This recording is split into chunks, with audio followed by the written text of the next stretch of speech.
ایک کامنٹ جی دکھانا چاہوں گا، حالانکہ اس طرح کے کامنٹ کو اسکرین پہ لانے کا کوئی مطلب نہیں ہے، لیکن اندھ بھکتی کا لیول ذرا چیک کریں. یہ دیکھیں، اندھ بھکتی کا لیول دیکھیں.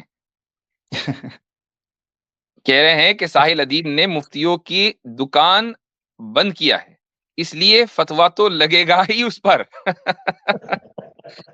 یا یعنی ایک آدمی کو ہم یہ بتا رہے ہیں کہ یہ رسول اللہ کی طرف جھوٹ منسوب کر رہا ہے اور اس کا ثبوت دے رہے ہیں. جن صاحب کا یہ کامنٹ ہے، میں افسوس کے ساتھ کہوں گا کہ آپ کو دراصل رسول اللہ صلی اللہ علیہ وسلم سے وفاداری دکھانی چاہیے، نہ کہ مجھ سے یا کسی اور سے، کسی بھی انسان سے. آپ کی وفاداری اللہ اور اللہ کے رسول کے لیے ہونی چاہیے. اگر آپ کو یہ پتا چل جائے کہ فلاں آدمی، چاہے وہ میں ہوں یا کوئی اور بھی ہو، اس اسٹریم میں بیٹھا شخص ہو یا ساحل ادیم ہو یا دنیا کا کوئی بھی آدمی ہو، اگر وہ رسول اللہ صلی اللہ علیہ وسلم کی طرف جھوٹ منسوب کر رہا ہے اور لوگوں کی توجہ دلانے کے باوجود بھی نہیں سن رہا ہے، تو پھر ایسا آدمی آپ کی محبت اور وفاداری کا مستحق نہیں ہے. رسول اللہ صلی اللہ علیہ وسلم کے ساتھ وفاداری آپ کی اس بات کا تقاضا کرتی ہے کہ آپ اس سے برات کا اظہار کریں. امام حضرت میں آخری بات کروں گا. حضرت جی علی المرتضیٰ شیر خدا نہج البلاغہ کے اندر ان کا ایک خطبہ موجود ہے. وہ کہتے جی ہیں قلیمت حق ارید بہ الباطل.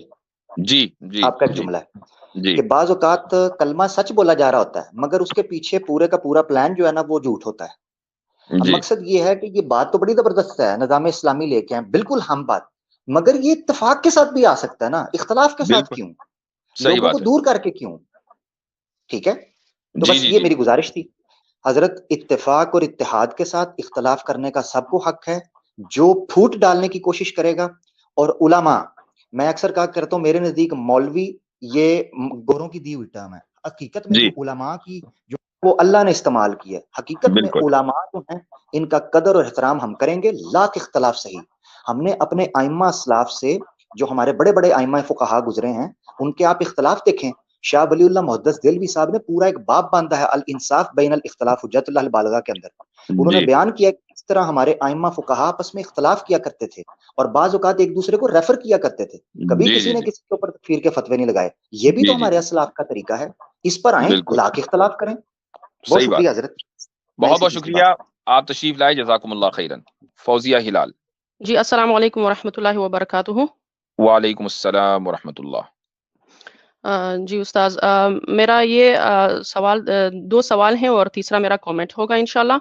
تو پہلا سوال یہی ساحل ادیم جو ایک اسپیکر ہیں ان کے متعلق ہے کہ آپ کے درجہ اللہ سبحانہ و تعالیٰ بلند فرمائے بشمولیت ہمارے تمام اساتذہ کے، آمین. میرا پہلا سوال یہ ہے کہ پاکستان کے جو علماء ہیں وہ کیوں خاموش ہیں ان پر؟ جیسے طارق مسعود ہے، مفتی طارق مسعود ہے، جیسے مولانا طارق جمیل ہے، اور بہت سی اس طرح سے دیگر مشہور شخصیت جو سوشل میڈیا پر ایکٹیو ہیں. یہ پہلا سوال.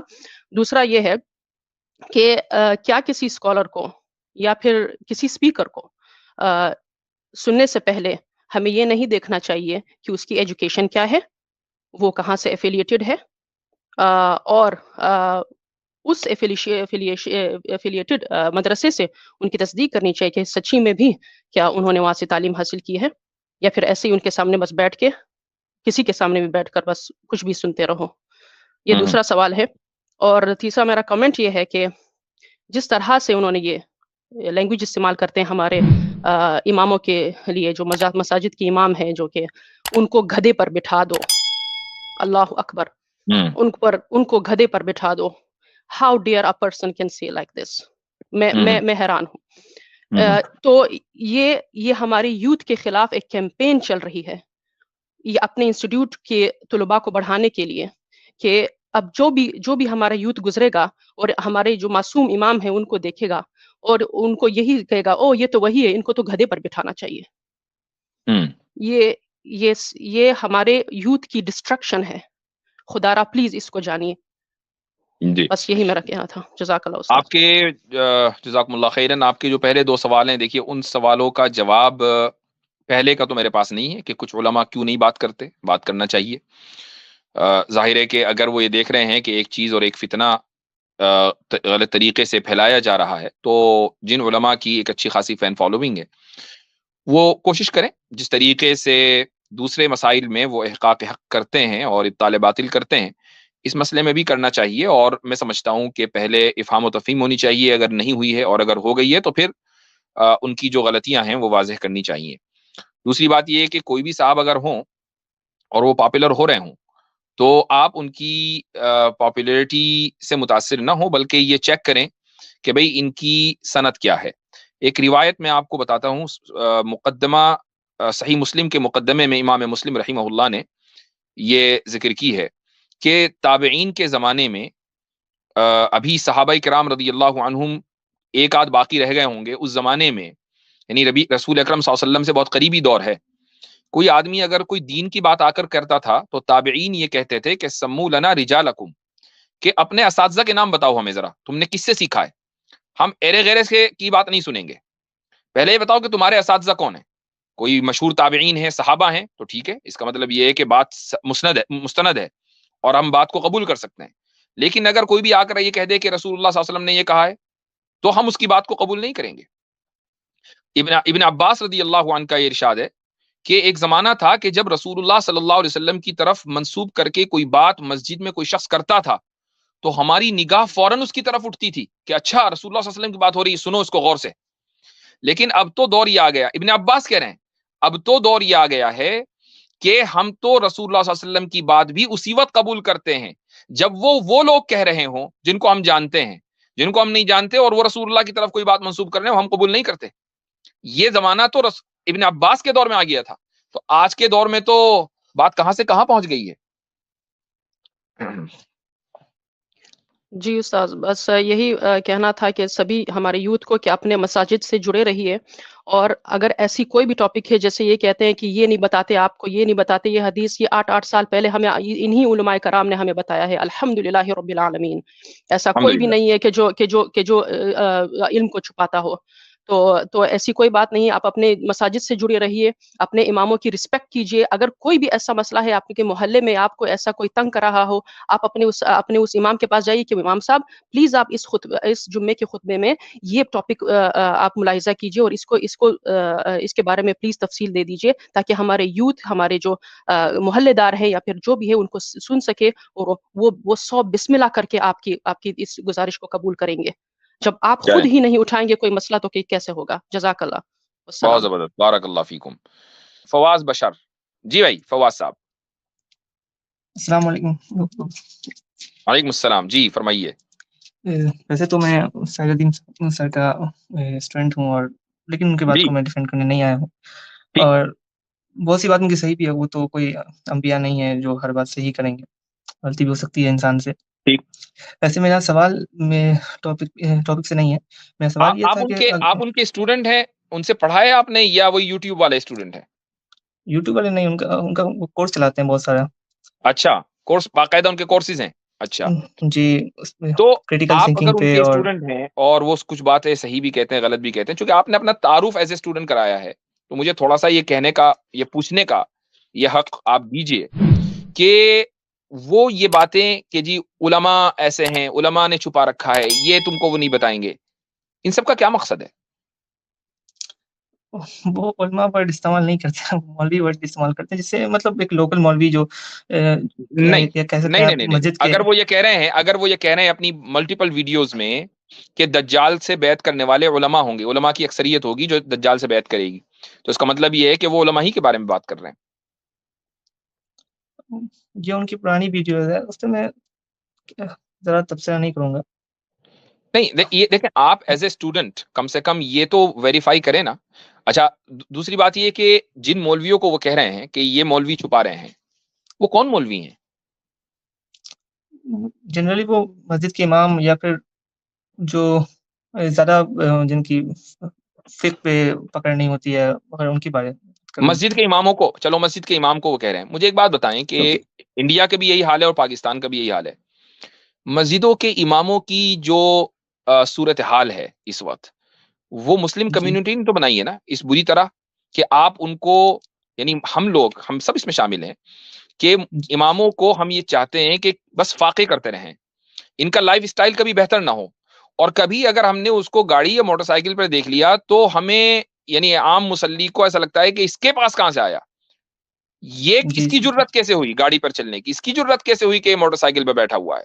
تو آپ نے اس کی معاشی حالت تو ایسی کی ہوئی ہے، یعنی جب اس کو آپ نے وہ اسٹیٹس دے دیا کہ جو بالکل لو، یعنی ایک مزدور کا نہیں ہے، مزدور اس سے زیادہ کماتا ہے، اور پھر آپ یہ ڈیمانڈ کر رہے ہیں کہ اس عہدے کے اوپر وہ شخصیات آئیں جو بہت ہائیلی کوالیفائڈ ہوں.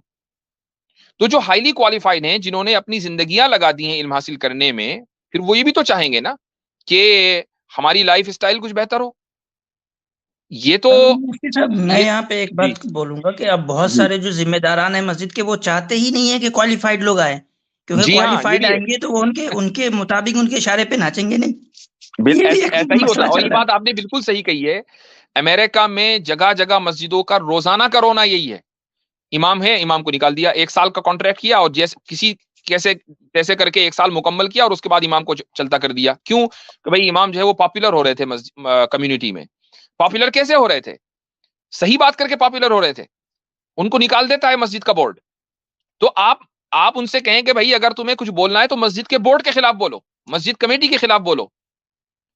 جو عام آدمی جو آپ کی نماز کی ذمہ داری لے رہا ہے اور جو یہ سوچ کے چل رہا ہے کہ یار چلو ٹھیک ہے نماز تو میں پڑھا دوں کم سے کم، نہیں میرے اندر صلاحیت ہے تقریریں کرنے کی، نہیں میرے اندر صلاحیت ہے فقیہ اور محدث بننے کی، کم سے کم نماز پڑھا دیتا ہوں، تو اس کا تو آپ کو احسان مند ہونا چاہیے. تو اس لیے ہاں، تو فواز صاحب میں نے یہ بات آپ سے اس لیے کہی چونکہ آپ نے اپنا جو تعارف کرایا وہ یہ کہ آپ ان کے اسٹوڈنٹ ہیں. بہت اچھی بات ہے، آپ کہیں سے بھی سیکھ سکتے ہیں. لیکن میرا اعتراض آپ ان تک ضرور پہنچائیں، وہ پہنچ بھی جائے گا، نہ بھی پہنچائیں آپ، لیکن اگر آپ پہنچا دیں تو اچھی بات ہے کہ بھائی کام اس طرح نہیں ہوتا ہے. کام تخریب کے ساتھ نہیں ہوتا ہے، کام تعمیر کے ساتھ ہوتا ہے. اور جن لوگوں کے اوپر آپ تنقید کر رہے ہیں نا، جن مولوی ملا کے اوپر آپ تنقید کر رہے ہیں، انہوں نے کام کر کے دکھا دیا افغانستان میں. 1 مرتبہ نہیں 2 مرتبہ دکھا دیا. تو آپ تنقید کریں، انصاف کے ساتھ کریں، علمی کریں، یہ والی بازاری تنقید نہ کریں. ہم بھی بازاری تنقید آپ کے خلاف نہ کبھی کریں گے اور نہ انشاءاللہ روا رکھیں گے، نہ کسی کو کرنے دیں گے. کم سے کم اپنے پلیٹ فارم کے اوپر بازاری تنقید نہیں کرنے دیں.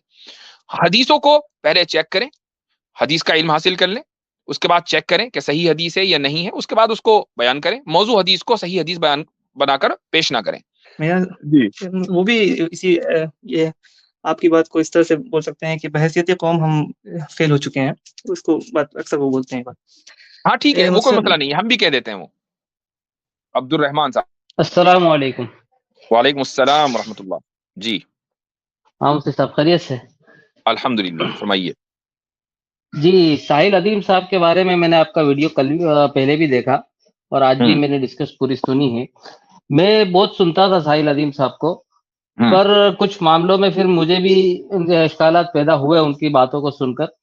تو جب آپ نے جو کیسر احمد رضا صاحب کے ساتھ جو ویڈیو بنا کے جو اس میں جوابات دیے، مجھے اس میں پورے جوابات مل گئے. اب وہ جو علماء کو جب برا کہیں گے کہ علماء نے یہ نہیں بتایا، علماء نے یہ نہیں بتایا، تو آپ کے پاس جو علم ہے وہ علماء کی بدولت ہی تو ہے. اگر علماء نہ ہوتے تو یہ علم آپ تک کیسے پہنچتا؟ جی جی جی جی صحیح بات ہے، وہ بات ہم آلریڈی کر چکے ہیں. جی اس کے علاوہ کوئی اور بات کر لیجیے، جب تو بات ہو گئی ان پر بہت. کوئی دوسرا ٹاپک پر آ جائیں. جی جی اور ایک بات اور تھی جو مفتی صاحب ان کے بارے میں ہی تھی کہ جب انہوں نے کچھ ان کا لیکچر چل رہا تھا، اس کے اندر ایک اسٹوڈنٹ نے ان کو پوچھا تھا کہ بھائی آپ کے جب لیکچر کے وقت میں جب نماز کا وقت ہوتا ہے تو آپ نماز کے لیے جانے کو نہیں کہتے بلکہ آپ کا لیکچر کنٹینیو رکھتے. تو اس پر بھی انہوں نے بڑی سختی کے ساتھ اس کو جواب دیا تھا کہ آپ اگر نماز پڑھنا چاہتے ہو تو آپ چھوڑ کے جا سکتے تھے. میں نے آپ کو کب روکا تھا؟ حالانکہ ہونا یہ چاہیے تھا کہ آپ اعلان کرتے کہ بھائی نماز کا وقت ہے، فرض ہے، آپ پہلے جا کے ادا کرو پھر میرا لیکچر اٹینڈ کرو.